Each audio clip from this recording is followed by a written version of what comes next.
Hello and welcome back to Church of Entropy live streams, joined today by Supra, Librix, and Howie. Talk about, well, I'm not actually sure what we're going to talk about, but there was a desire to do a stream, so I figured why not?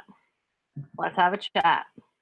So why don't you tell us what's you've been up to lately, Dr. Dan / Supra Librix. I still haven't figured out if you have a preferred one. You're just too darn easy going. You say you don't care. Well, actually, I got to start codifying this in some way, because my Supra Librix, that's just a title. So the way I see it, you have basically, you can split people up with a psychological bias. So it's roughly male, female, but this way you bypass all the LGBT concerns, all the women's issues, all those things. Just split people up by bias, and there you have your neat split in humanity. Now that the weaker sex now has political and monetary power, well, that's what we're dealing with. Women only started voting a little while ago, right? So it was always a man's world, and all of a sudden now women have as much power or more than lots of men, which is evolutionarily rare. So now we got to figure out how to, can't live with them, can't live without them, right? So you got to figure out how to deal with the femme fatale, the feminine power. Yeah, I think that's a bit of a misconception. The whole men had all the power, women didn't have any power, but like democracy, like that's not really people having power, is it? Well, yeah, but I mean, in real terms, how many women through history had kingdoms, right? And it was here and there. But I'm just saying, just the physical. Well, the question is the king even in charge of his kingdom, right? That's the real question. Who's actually in charge here? And always I don't think it's as simple as just saying, oh, there was a king and he had absolute supreme power. It's like I just don't buy that. Yeah, no, I'm with you on that. So what exactly is the point of playing along with that narrative, given that it isn't really true? Well, it's true-ish, right? I mean, men are physically. There's really no such thing. Something is either true or it isn't. And if it isn't, probably means that there's a reason that it's not, that it's being promoted. And then you can figure out, by all the lies that are promoted, who is benefiting from them. Okay, well, I break it down this way, just to avoid this, because you know how I like to dodge arguments, is because. Well, it doesn't actually help your cause, does it? Well, it depends on what you're trying to figure out, right? So in a physical world, the person with the greatest physical strength has an advantage. If it's a world with scarce resources, heck yeah, right? The bigger the better. You want the biggest gun, you want the biggest knife, you want the best airplanes. I mean, whoever has more physical power wins, in a scarce environment. And that's just true. So generally speaking, men are larger than women. That's just a fact. So through evolution, however you want to portray that was a function of who took resources, was whoever could, right? And whoever could take resources for themselves, for their family, whatever. All those gyrations of humanity. That's not really how it worked, though, because humanity's civilization, people tend to work in groups. It was never every man for himself. That was never a thing. That's some hallucination of modern day to justify individualism. Yeah, right. That makes people weakling, pathetic losers, self-righteous assholes, and it's not actually correct. Like, there's no such thing as individualism. Everyone's defined relative to other people. The paleoanthropological explanation of humanity is that we did actually work in groups, even though there were different defined roles. Women tended to be gatherers, while men tended to go out and perform the hunt. Yeah. Well, just makes sense, right? So, but now we get into a modern environment where physical strength doesn't correlate to monetary strength. Money has replaced physical power in any conceivable way. If you have enough money, you use that money to have the physical power done. Whatever you want to do. Oh, you want to build a lake? Well, there you go. You spend enough on backhoes, you get yourself a lake. You couldn't even do that years ago without, well, you had the Great Wall of China, I guess, and the pyramids. So yeah, amazing things can be done. But that's with money or influence of some sort, and money is just a substitute. So whoever's the biggest, toughest guy takes control over an environment. It's whoever has the most money can take over an environment, including the whole world, right? You can. The Rothschilds. Yeah. So whatever truth there is to that, and this is where I don't know. I find it intriguing, but who knows the truth? And you're never going to find out. There's no, unless someone comes out with the videotapes and then this happened and this happened, and it doesn't change anything whether it's true or not. The conspiracy. There are actual professional documentaries on the Rothschild family from a non-conspiratorial perspective. Yeah, no, I know that there's a ton there, and like I said, it's interesting to me, but it doesn't change the way anything works either, whether it's the Rothschilds or some other. It's what it always is, an oligarchy. Well, it kind of does matter, doesn't it?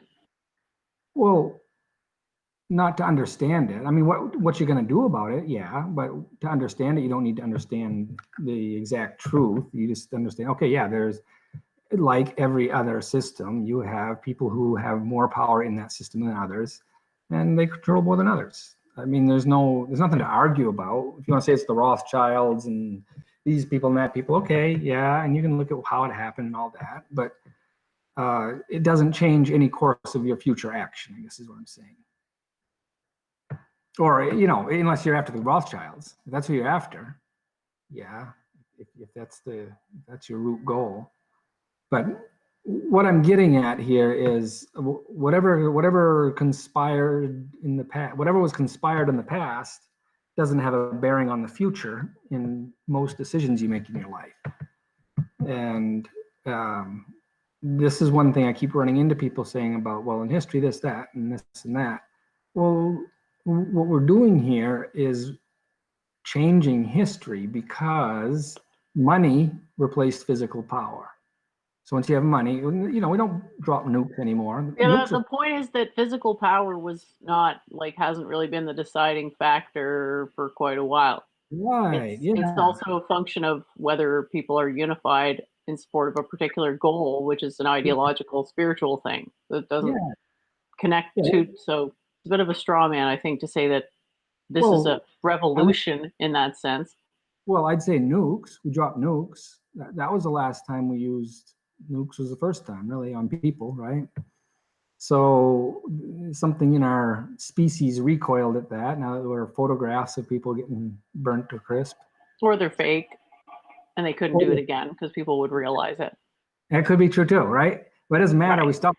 It does matter. It does matter though, because what people do is determined by what they believe. Yeah. Okay. Yeah. No, in that way, I guess. But what I mean is that doesn't change any of the more important facts, which are, well, we haven't used nukes since then on people. And that's a fact. There have been some close calls and people worried, and the tests and other people were hurt. It's a mess. But the fact is, we haven't dropped nukes, and we could have been dropping nukes this whole time in the past 70 years or whatever, right? But we haven't, thank goodness. So what have we been using? Just money. Money has been used to manipulate and gather and acquire and change the environment. You just use money. We've been using proxy wars. Yeah. And there's plenty of violence too. I mean, yeah. But I'm saying in the sphere of civilization without using bombs, we don't use nukes. We don't. So we're using money instead of nukes. So in order to change that new world order and all that, every conspiracy hinges on money. And if you change what money means itself, well, then you break all those conspiracy theories. That's the end of the Rothschilds as far as a conspiracy theory, because, there's a new kind of money. And here's how you define it. That's what I see as repolarization of money itself. Money right now would be the triangle, I guess. So what I'm trying to do is align money with humanity itself. That's what my goal is with the whole project is, if you have enough money, then you spend it in a way that the cultural pressure carries on that momentum. Again, you can't equate between cultural power and money, because some people will just do that for nothing. And other culture is artificial. It's imposed so that other people still can make money off it. Yeah. Well, so to think that you can solve a problem that money created with money is to really misunderstand the nature of problem solving. Because that's like drinking poison to save yourself from getting poisoned. No, poison's bad for you no matter what. You Remember, Right. alkane Poison powder. doesn't solve being poisoned, so money doesn't solve the problems that money creates. Yeah, but money isn't poison. I have to have money or I die, right? So you have to have No, some no matter what. That's not entirely true. In Okay. the system system that we currently live in, you have to have money or you die. Yeah, that's right. That's I'm in that system though, so it's true. Or I go on welfare or whatever. My life would not be as comfortable as it is if I had none, and that's a fact. And that's what we use right now to make people work is, well, you make it uncomfortable enough, or you don't provide the services so that people work. So there's your whip and your carrot right there. You've got an uncomfortable existence, and that's just that's life. That's evolution, right? Are you hungry? Well, you better go track something down and eat it, or you're going to be hungry and you might die.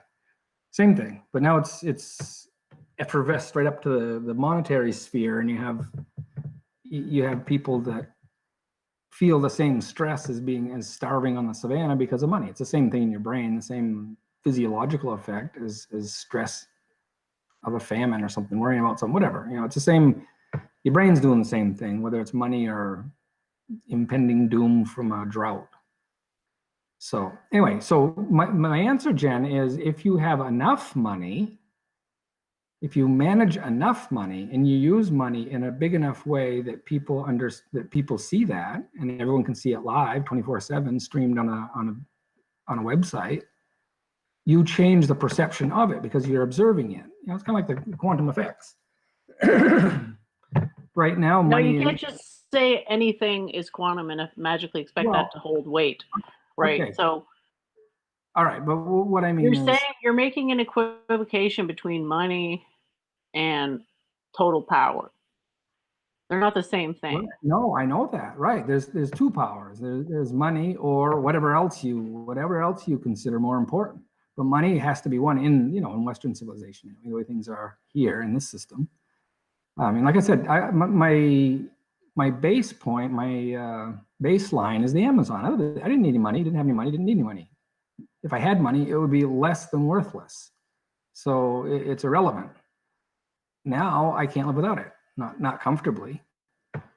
So anyway, the point being, if you redirect and spend the money publicly and you show it so that people see exactly what happens, well, they have a visual feedback of what happens with money. And that's new. I mean, right now you've got whatever propaganda comes over the waves, and you consider that what is happening. But what if you have new information showing that what everybody needs is being spent this way by people who don't have any money? They're just demonstrating that happiness shouldn't be a function of money, and it is right now to a certain extent. So that's that cultural singularity I was talking to you about. Is I don't want any money. I would love it if I never had to touch another dollar bill for the rest of my life. I would love that. One less thing to worry about, right? So how do I do that? Well, you have a new invention and you pass it around, and business will find it irresistible because it extracts and displays data in a way that's never been done before. It'll be irresistible to business. Once they hear about it, why would you use any other system other than one that can condense a finite set of data? Any finite set of data can be condensed to one byte, a color. So any business that doesn't use it will be foolish. It's the guy that pulls out the candles and he wants to light up a gymnasium. How many candles are you going to use? Oh, just flick the switch. I don't really think that's a good rhetorical strategy. Oh, you should want to do what I want or else you're stupid. The only person who can really get away with that is me. And that's because I can actually prove what I'm saying. And you're not proving what you're saying. My proof is in the future. That's the problem. That's our problem right now, is that you don't believe it, but I can't see why it's not because of the way I understand the world. So I don't think anyone's stupid now because they don't know about it. But you tell me, if you could look at your watch and know exactly both the psychological and financial aspects of your company with a glance, instead of going to an 8-hour meeting and talking to people you don't want to talk to, you're free to talk to people you don't want to talk to. Anyone can do that. Or you can extract exactly the same amount of information in one look at your watch. 1/10 of a second. You compress 8 hours into 1/10 of a second. What's that worth? That's what money's for, is to compress time, right? I want a hole dug. Well, I don't want to do it. I'll pay someone else. There, I didn't have to do anything at all, and there's my hole. That's what money's for. Same thing. So you compress 8 hours of going to meetings, and then you just look at your watch, and you're done. Oh, that's all I had to do today. Your 8 hours is free, is your own. Oh, you were going to look through a bunch of spreadsheets, and all you wanted to know is if you're going to make money this month? Well, that's already done. Look at your watch. Oh, great. Yeah, they said this about the computer when it first came out. They said, oh, you'll only have to work like 5 hours a week. Yeah. And how did that work out exactly? Well, yeah, that's, that's funny, because that's exactly what I remember marveling as a kid. Because I remember I was born in the early 71. So I grew up fresh, didn't remember it, but it was a very recent memory. The rocket had gone to the moon and space travel, it was like, wow, the future is looking great. And then it just stopped. What the heck happened? So wait, you believe in the moon? What's that? You believe in the moon? Hey, that one, I'm not touching that one because I looked through a couple of sites. I don't know. To me, it's one, if we didn't, you can't hold a secret that big. That's all. How many people had to hold a secret? Well, if you think it's impossible to hold big secrets, you haven't studied history very much. Well, okay, yeah. No, this is where I get into arguments here that I don't want to, because it doesn't, to me, the history doesn't apply, because history played out in a perceived scarce environment. Well, in reality, scarce environment, when you don't have the communication to understand that you only have one environment. There's no scarcity, there's just resources, and you either have them or you don't. But we have that now because we have a global community. We can communicate where resources are to anybody instantly, anytime. That's new. Before it was, I don't know how many resources I have here, so I better take over some more, or we're going to take over your land because we don't have enough resources here. That's the history of the world. Now, all of a sudden, whatever resources we have, well, that's it. And watch out, we're using some too fast, and watch out for the fish, and now we're killing bees. All these, we're getting feedback from the world itself saying, well, whatever you guys are doing, you're causing problems. Who knows how big they are, but you're having problems that you didn't foresee. And that means you got to change something. So we're getting the feedback of that something needs to be done. But, if you use that mindset of scarce resources, well, you just use violence to take over. And that's what you see. You see riots in the streets right now in one of the most peaceful countries in the history of the world. Now people are burning down buildings. Are you saying America is a peaceful country? Well, one of the most peaceful in the history, right? In its borders. For how many years has America's existence, has it not been at war? Isn't it like 2? Well, I mean, in its borders. I think it was a total of 20. Yeah, all I'm saying is. So you're saying that a country that out of its approximately 3-year history has been not at war for 20 years is the most peaceful country in the history of civilization? Inside its borders, yeah. I mean, is there any better? Oh, wow. Well, is that relevant in a globalized world? Well, it depends on what you're asking, right? Are you asking where's a peaceful country? Well, inside the borders of this country, it's been peaceful, and they've been wreaking havoc all over the world, but it's been peaceful inside for the most part. Relative to history, right? So, yeah, there are other places that have been peaceful, sure. And I don't know all the stats. How much history do you want to study? But fact is, I think if you want other people to do what you want, you better have a pretty good command of history, or they're not going to trust you. Because if you don't care about history, nobody cares about that fact, and other people care about history. So they want someone who more or less understands what's happened, because even though what's happening now is unprecedented because of the complexity of technology, humans are still humans. Yeah, no, I get that. And that's where I run over some toes, and I don't mean it in that way. That's why you either need to learn it yourself or find someone who knows it well enough that they can work with you. Otherwise, you can't just you're like hand waving. I'm noticing a lot of hand waving. It's like, well, history's not important, math isn't important, but it's like, yeah, those things seem important to me. Yeah, no, and I don't want to dismiss it that way. But what I mean is, well, history is only important if it's relevant. And if all of a sudden you're operating on new rules of culture for the whole world that never existed before, well, history isn't relevant. Well, how do you know if those rules of culture have existed before in history? How do you know that? Like, we've lived in cities before. So obviously we've had complex social rituals, because you need complex social rituals yeah. to allow a city to keep functioning. Yeah, but you've never had global instant communication with perfect fidelity of an idea. Well, I mean, yogis have been able to do that forever, but I understand the internet allows Yeah. information to travel faster. The question then is, what effect does information availability bear on people's behavior? And the answer is just not much. People are not getting any better anywhere. Okay, but You why? cannot point to a single thing that this free speech, free all this other garbage, free will. You can't point to a good consequence and say, well, us believing in these things led to this great consequence. Like, I can't see any evidence for that other than, oh, America's pretty safe. It's like, do you say that now in 2020 when you've had 20 years at a 300-year interval of not declaring war on another country? That seems a little weird. It seems a little backwards.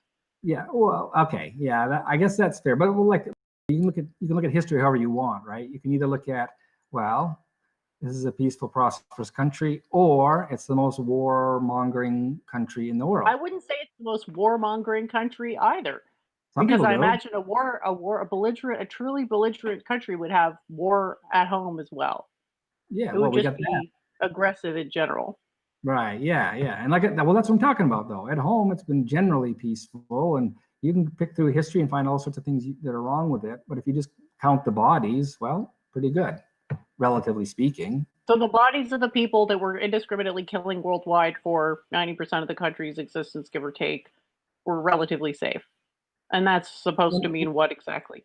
No, all I'm saying is the way I see things, and this is where it gets, depending on who you're talking to now, I see as a kind of organism behavior.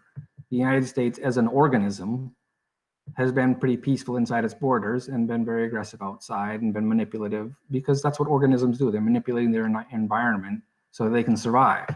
Now, you might not like the way it happened. You can argue anything you want about what you don't like. Well, the organism is still there. It's still alive, and it's healthier No, than most. only a parasitic organism causes damage to its rivals in the process of growing.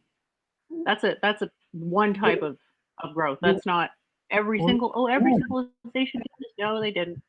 Most civilizations were completely self-sufficient. They didn't oppress other people in order to get themselves richer. That's a pretty recent Okay, concept. Well, that's what we don't want, right? So well, obviously that's what you do want, because you live in the States and you think there's some good to be said about it. The United States is like the apex of that type of Roman greed.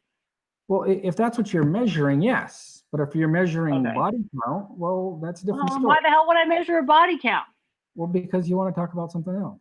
If you don't want to talk about that, then you talk about what you want to.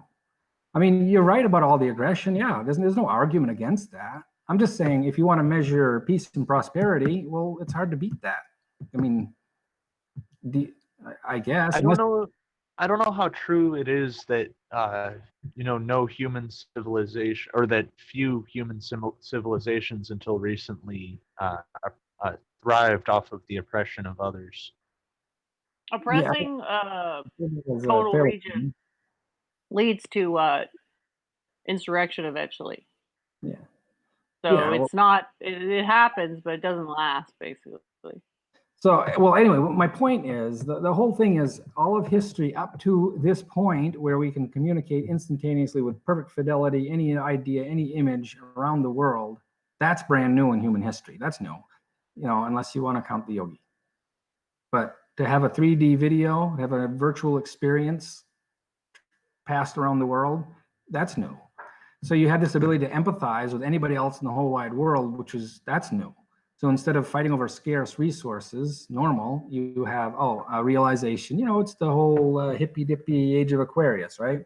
Now we have a global... Well, it's easy to say that, but it's not so easy to live that by experience, is it?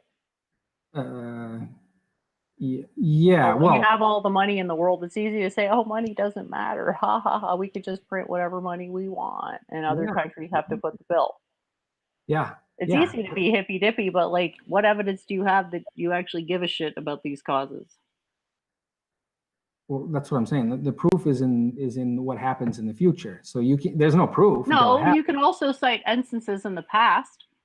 Yeah, but you say, I did this to help such and such oppressed people, or whatever, if one were so inclined. there's no instance in the, well, I got some receipts of money I sent around the world if you want to see that, but. To where? To what? Well, the woman, she's going to be putting the Tamana Khosla, she's putting together the book with the Sapien book. Also, someone serving your egotistical purposes is somehow helping oppress people worldwide? I don't think so. That's just you paying someone for, your own egotistical pursuits. So you want to convince yourself that you did something for whatever the problem is that you're facing. That's your portrayal. I mean, that's literally what people do. I understand people very well. Sure. So in your perception, that's the way you see it. For her, she wanted some money. I gave her more. Right. So don't paint yourself as some sort of, person, a benevolent donator to causes. It's like, no, you don't really care about the inequality. You're fine to live in the United States and be rich off everybody else. And you don't really care that much that it takes a huge amount of oppression and warfare and perversion to keep it all going. You don't really care. But, I also don't mind paying lip service to various causes. And you can only cite yourself giving whatever amount of money to some girl to write some book, which is presumably a tribute to you and how great you are. No, it has nothing to do with me. That's your misconception there. It's just a book that it translates Buddhism into what it would be in computer codes. So, and who exactly understands Buddhism well enough to do that? Well, Wikipedia will tell you Buddhism. It doesn't matter where you get it. Oh, so based on the definition of Buddhism on Wikipedia, you're going to code the Enlightenment algorithm for mankind. Did I get I think I got tied to CNN. Are you CNN now? Have you been a plant this whole time? I'm just reality. No, I get it. That's why I say it's funny we're in this position because there's nothing I can say that'll convince you. There's some stuff that people have said that have convinced me in the past, and it was because they put a lot of work into their arguments and were able to craft them in a way that was convincing. And it's not like I'm so stubborn I'll never change my mind on anything, but no, why would I change my mind on much if my way of doing things gets results and other people's ways haven't necessarily demonstrated a result? Exactly. No, I offer nothing of value to you except the challenge that in the future you will be portrayed as not having missed the boat. That's all. And I don't understand why. I really don't think they're going to portray me that way. No, I won't. I'm going to say, Jen, you're the coolest one I've run into on the web there. Howie, you're great too, but Jen's cooler. So I've been through all sorts of different, you can see me as the digital explorer because I've gone through all sorts of sites all over the web, everywhere, trying to find people that that could challenge me because I have something unique and I couldn't find anyone to beat me. And you think you beat me, but you don't know in the future. So this is the funny part is that if you don't believe in free will, which I'm not sure I'm portraying that right, but I'm describing to you what will happen in the future. You don't believe it. And that's fine. I don't expect you to. What I'm saying is that whether it happens or not is immaterial, that making money doesn't equate to anything other than making money. It doesn't mean that you're right. Okay. But you were just asking, what am I doing to help the oppressed? Well, I'm telling you. I created an ideological money pump that will pump millions, billions, maybe trillions. But you haven't established that that's what it is. Well, because it exists in the future. That's what I'm saying. Anybody can say that something is going to exist in the future. Exactly. People don't tend to believe it unless you can demonstrate it in the present, though. Well, of course not. I'd be stupid to believe you, wouldn't I? You don't present enough evidence. No. Yeah, no, I get that. I actually did talk with Jen about this on stream before. You say that your idea is unpatentable, but you also say that it's this big money pump thing. Yeah. But if it's this big money pump thing, you have to get it patented or else someone else will, and they will take the money. Yeah, but that's the trick. It's just an idea. So with the idea comes a meta idea saying, if you're going to use my idea, we'll just make sure you put 10% in to feed the swans. And that 10% will be spent in public.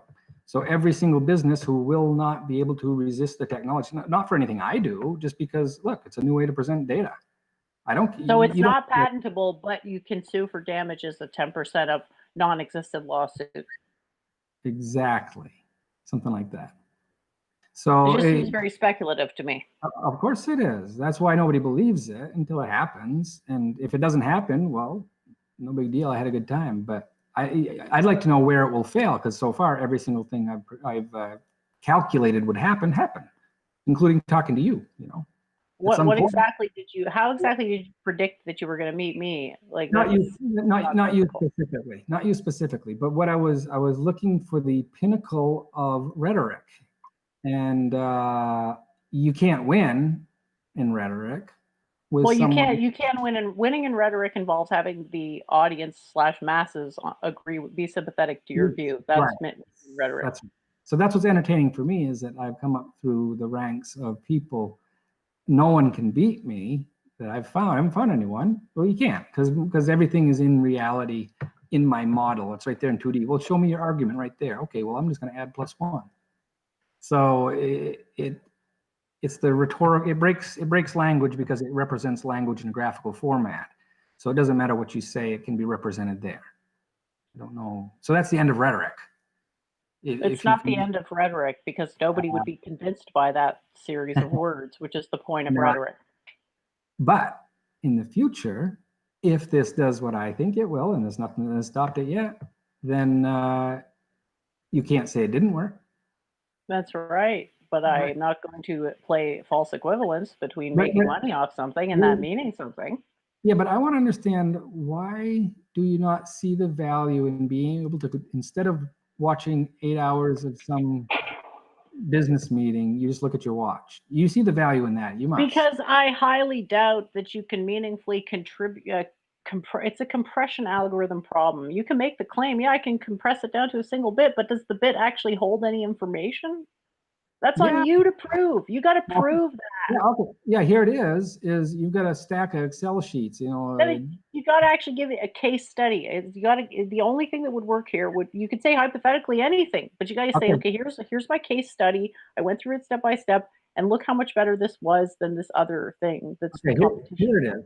Here it is right now. You've got a CFO that reads through all the reports, and at the end of the day, he gives you a thumbs up through the door as he goes out. What does that mean? That means, hey, things are looking good. We're making money. That's what that means.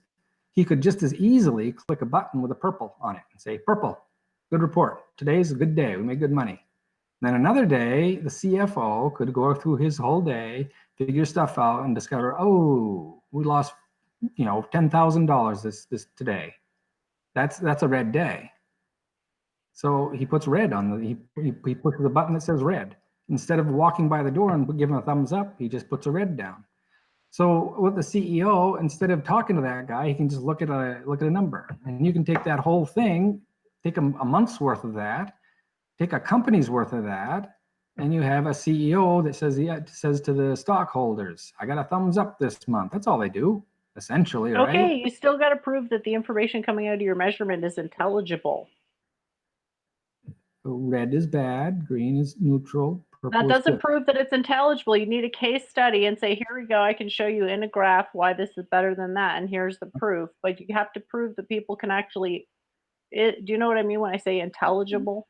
Well, yeah, like when you walk by and hold your thumb up, meaning you made money. Yeah, that's intelligible. And now you're saying, well, the computer can be more efficient than you at a gesture that takes 1 second to do. Sure, instead of a thumbs up, you understand as a human that thumbs up means good, and you've been explained that purple is the best possible outcome. And if purple pops up, well, you know that's better than a thumbs up. It's just communication through photons, right? So do you want photons from somebody's thumb up, or do you want a purple coming out of your screen? You want to be on the beach and look at your whole company there from a 100,000-foot view. You know, you could get your whole company's attitude in a snapshot, because you asked them. You said, hey, how's everything going, guys? Now, they could be lying, and if that's the case, well, you're going to have problems with the company no matter what.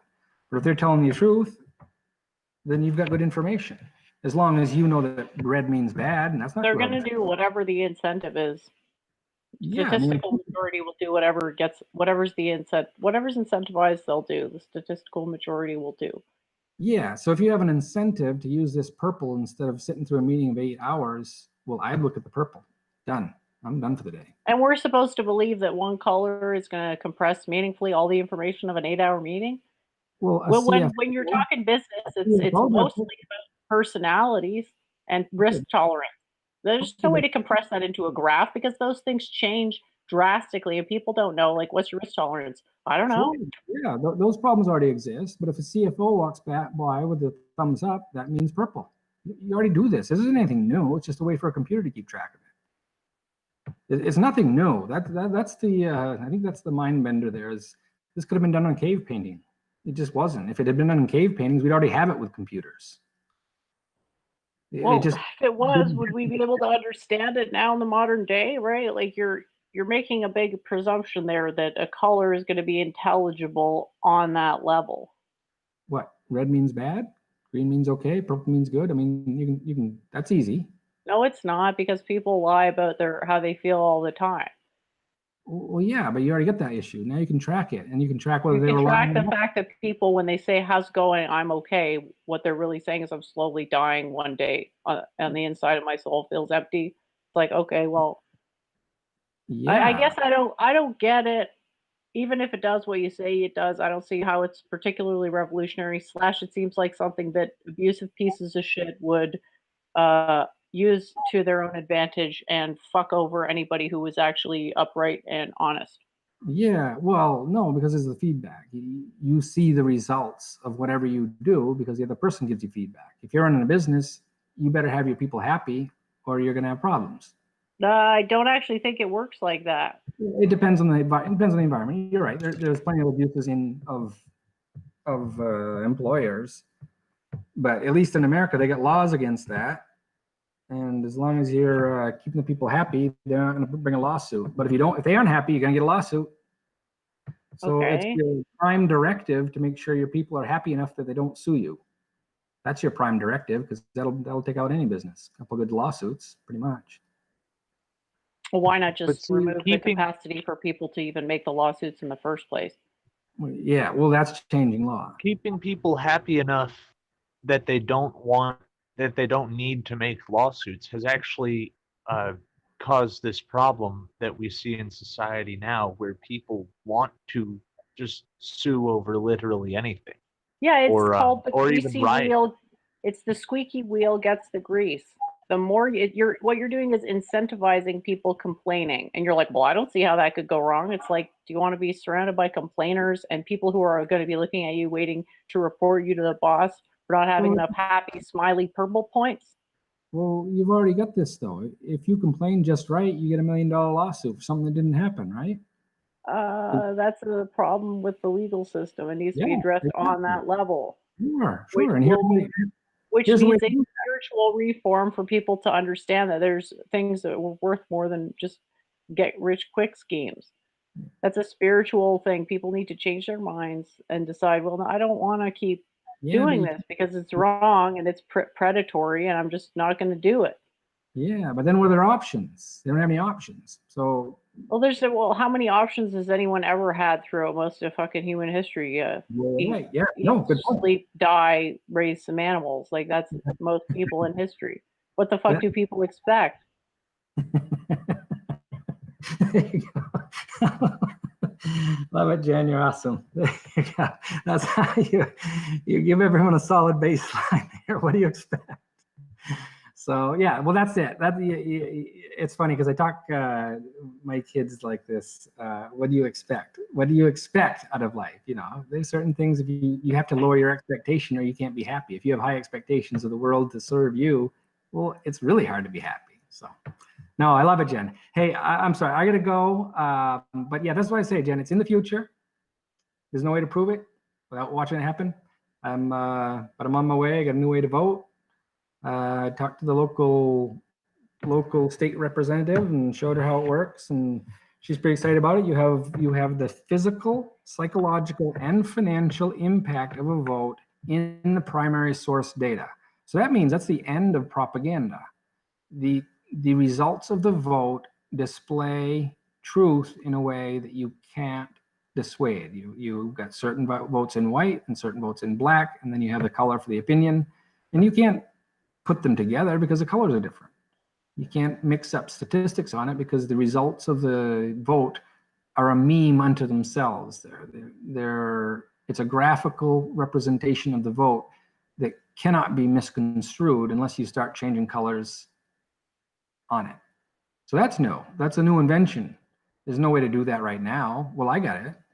How much is that information worth? That's what every single candidate wants to know. They want to know there's physical, financial, psychological impact of everything they do, because they're trying to persuade them to do something, whatever. Right now, it's just brute force on your brain. See, oh, click yes on this, or vote for me because I have a pretty sign.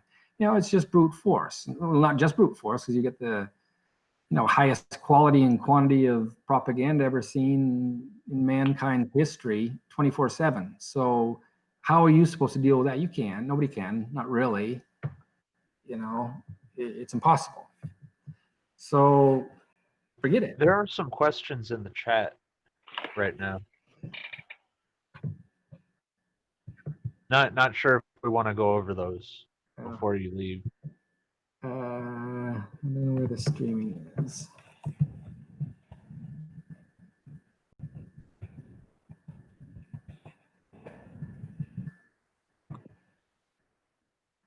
Yeah, the questions were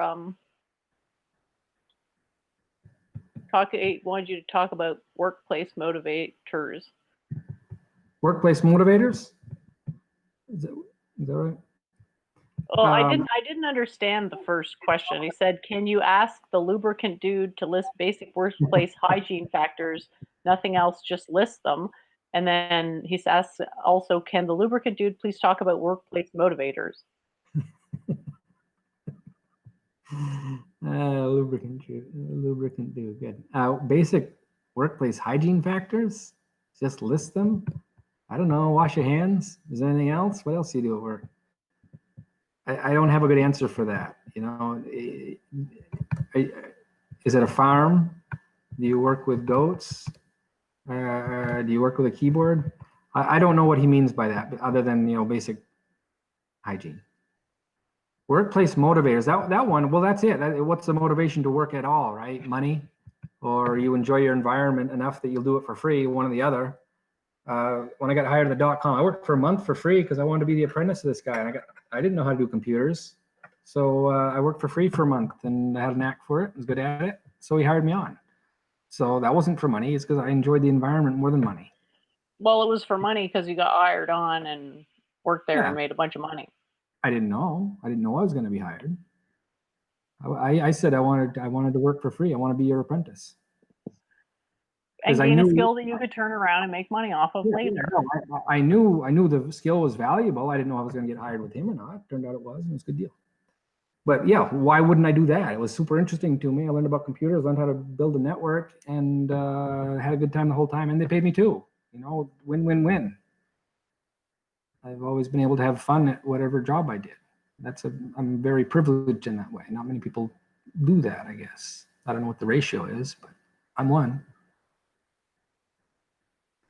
Okay, cool. So yeah, But work in general, yeah, it's money or you like it. And here you can track how much people like it. And if people don't like it and they can find another place that they'll like more, well, they're gone from your place. So,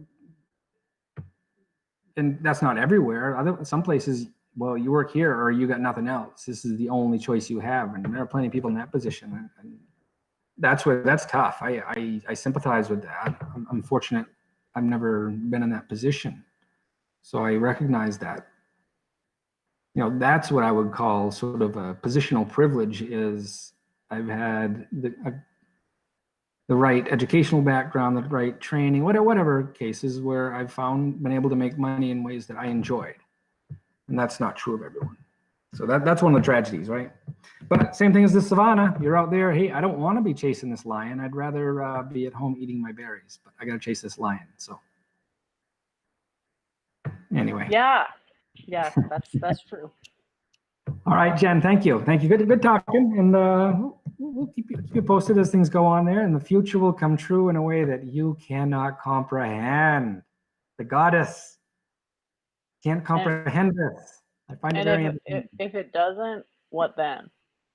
Well, you can laugh at me, but that's it, right?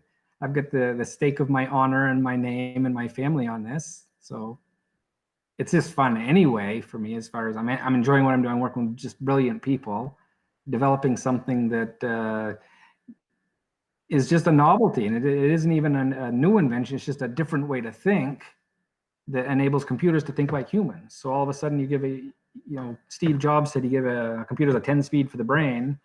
Well, what this idea does, it gives humans to computers. So now computers have human feedback in a way they never did before.